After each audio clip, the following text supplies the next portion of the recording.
Shalom Bapak Ibu dan anak-anak, mari kita renungkan Matius 6 ayat 12. Saya akan bacakan terlebih dahulu ayat ini.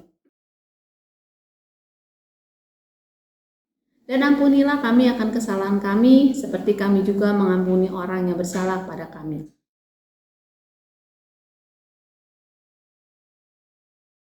Dari ayat ini saya belajar bahwa mengampuni bukan berarti melupakan. Mengampuni artinya tidak membalas. Mengampuni artinya melepaskan, tidak menganggap hutang, atau artinya lunas. Mengampuni harus dari hati, bukan dengan paksaan. Mengampuni adalah kewajiban kita sebagai pengikut Kristus, sebagai orang percaya. Yesus mengajarkan di Matius 18 ayat 23-35 tentang perumpamaan pengampunan.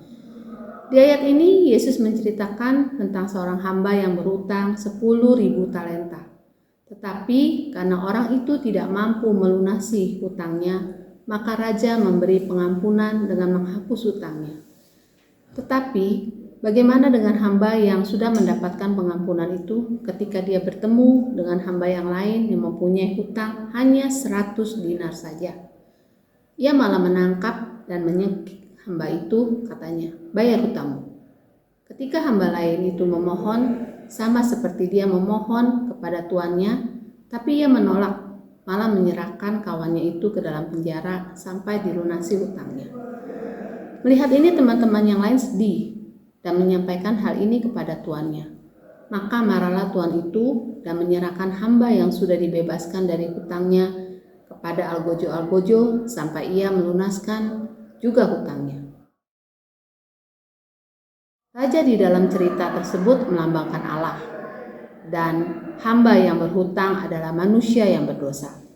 Ketika Allah mau menagih perbuatan dosa yang dilakukan manusia, maka manusia tidak mampu melunasi hutang dosa mereka. Karena tidak ada yang dapat diperbuat manusia untuk melunasinya. Allah berhak untuk menghukum manusia karena hal tersebut. Tetapi karena belas kasihannya, ia mengampuni manusia dan menghapus dosa-dosa mereka melalui Yesus yang mati di kayu salib menebus hutang dosa dengan darahnya. Karena itu mari kita menerima pengampunan yang diberikan kepada kita supaya kita bisa memberi pengampunan itu. Jika kita tidak pernah mau menerima pengampunan itu, maka kita tidak akan pernah bisa memberi pengampunan.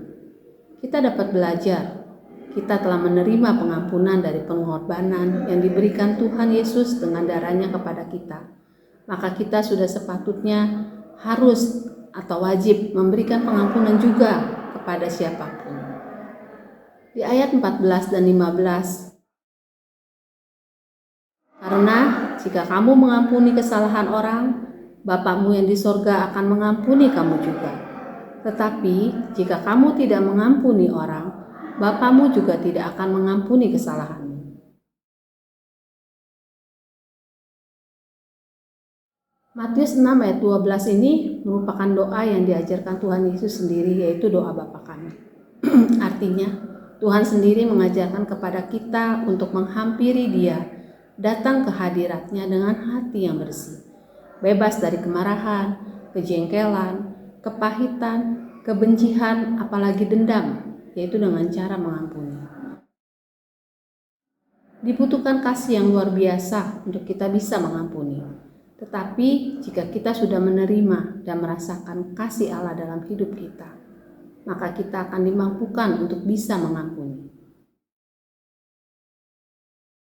Biarlah pada hari ini kita menghidupi kekristenan kita dengan menunjukkan kasih melalui pengampunan yang diberikan bagi orang-orang yang bersalah dan telah menyakiti hati kita. Bapak, Ibu, dan anak-anak, dari ayat ini saya sendiri belajar dan menyadari mengapa saya bisa mengampuni, karena saya sudah menerima pengampunan itu. Walaupun berulang kali orang yang sama menyakiti saya, tetapi ketika saya berdoa, meminta pertolongan Tuhan, saya pun dimampukan oleh Tuhan untuk bisa melakukannya. Mari Bapak Ibu, kita belajar menghidupi firman Tuhan dalam kehidupan kita.